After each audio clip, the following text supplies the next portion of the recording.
Peter Fleet, thanks very much indeed for coming on the programme. First of all, what have you taken this news? Well, the first thing is, Ford Motor Company is a long-term investor in Thailand, not a short-term one. Our investments cumulatively now in Thailand total just under $2.5 billion.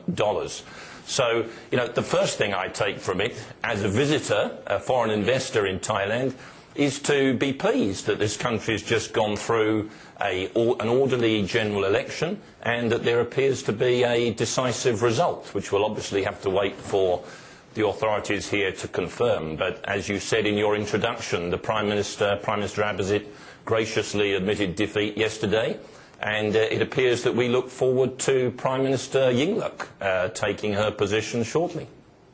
Do you foresee any difference in terms of the environment for you to operate in there? Well, clearly any change of government presents opportunities and concerns to any business. I think we take comfort from the fact that over many different governments in Thailand over many years, they have all concentrated, as far as the automotive industry is concerned, on making that a truly global competitive industry. Now Thailand has the 12th largest automotive assembly industry in the world and is set fair to be the 10th very shortly. And we're in a strong position with respect to that, now being the second largest automotive assembler in Thailand. So I don't think any new government is going to want to derail that train of success for the automotive industry here. Absolutely. I mean, Thailand's often been called the Detroit of Asia. But there are certain policies that Yingluck Shinawatra does have on the table, including a 30% increase in the minimum wage. That's got to worry you, and you work with, of course, a load of assembly workers.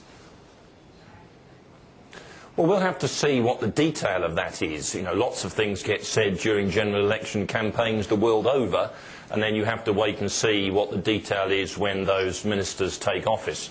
But look, Ford Motor Company isn't here for cheap labour.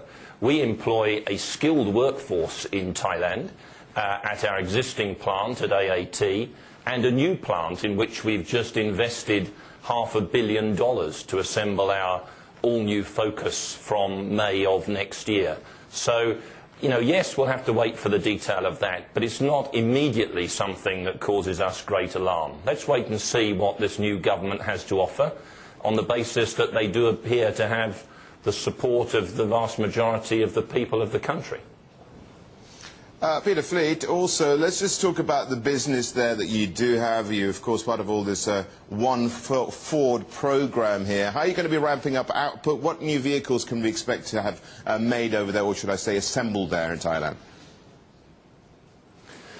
Well, made there is the right phrase to use. We'll be launching our all-new Ranger at the end of this year, which we will be building in Thailand for export across ASEAN and across the wider Asia-Pacific region. That's the first of 8 all-new global vehicles under our hugely successful One Ford plan, which we're going to launch in Thailand and across ASEAN over the next 5 years. We recently launched our all-new Fiesta. It's a global car, huge success in Thailand. In fact, the first 6 months of this year, we've sold as many cars in total locally as we sold in the whole of last year. So we are enjoying some success in Thailand. We've got very considerable investments here. We have a terrific One Ford cycle plan that we're bringing here, and we look forward to working with the new government to finding ways to continue to grow that business and achieve our objectives, which really is profitable growth for all. We're talking before the break about how you're taking the news and how economic policies may or may not change as we have Yingluck Shinawatra in charge. But how does Thailand differ for you as a place to do business to, let's say, where you were based before in Europe or indeed in other countries in the region? Well, it's obviously a very different marketplace, but the first thing to say is actually that there's so much that is the same. And, the biggest trend right now, for all the obvious reasons, is that our customers are looking for hugely fuel-economic cars. So that results in some downsizing. It also means we have to bring our most efficient fuel-economic powertrains to the market as fast as we can. So our Fiesta, which is a global car, we bring here and we sell it with our most leading-edge powertrain technology, and we promote that very heavily. And that's part of our success here in Thailand, having a class-leading vehicle in terms of fuel economy. But there are some things that are very different. Here, peer pressure or recommendation of a friend, which is important everywhere in the world, is really, really important here. In fact, we try very hard to get all of our customers to test drive a product before they drive it. But actually, here in Thailand, many, many people do not. They'll take it on the recommendation of the family, the extended friend, and that's why reputation is so important. So we're really working hard at that, to have our great products known to be great products, and also to be good citizens of the country in which we operate as very substantial foreign investors.